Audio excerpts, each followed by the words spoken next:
Nita e o chamado da floresta. Nita sempre sentiu uma conexão especial com a natureza.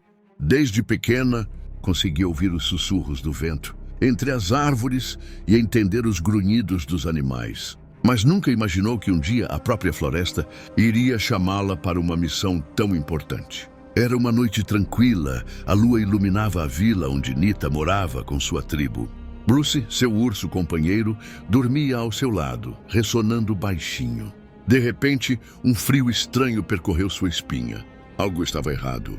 "Bruce, você sentiu isso?" sussurrou ela, cutucando o urso. O animal apenas resmungou e virou de lado. Nita revirou os olhos e se levantou. O ar estava pesado, como se algo estivesse espreitando nas sombras. Foi então que ouviu um uivo. Não era um uivo qualquer, era um chamado, um pedido de socorro.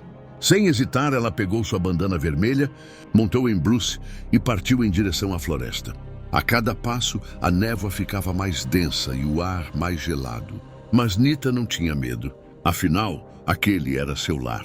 Após alguns minutos de caminhada, encontrou um lobo branco, preso em um emaranhado de cipós escuros e espinhosos. Seus olhos brilhavam como pequenas luas, suplicando por ajuda.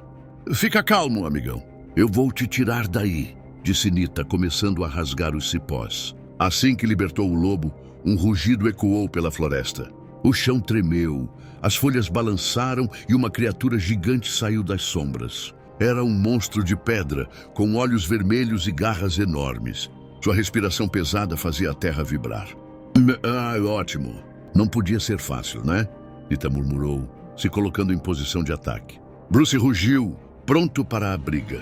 O lobo branco, antes fraco e assustado, se colocou ao lado deles, e sua pelagem começou a brilhar. De repente, Nita sentiu um poder diferente dentro de si. A energia da floresta fluía por seu corpo. Ela levantou as mãos, e um urso espiritual surgiu ao pseudo, feito de pura luz. O monstro rugiu e avançou, mas Nita, Bruce e o lobo estavam prontos. A batalha foi intensa. O monstro era forte, mas Nita era mais esperta.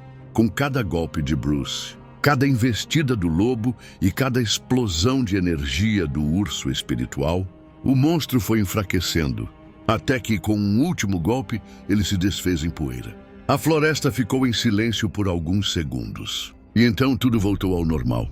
Os pássaros cantaram novamente, a brisa soprou suave e o lobo branco encarou Nita com gratidão. Antes de desaparecer na mata, ele lançou um último olhar para a garota.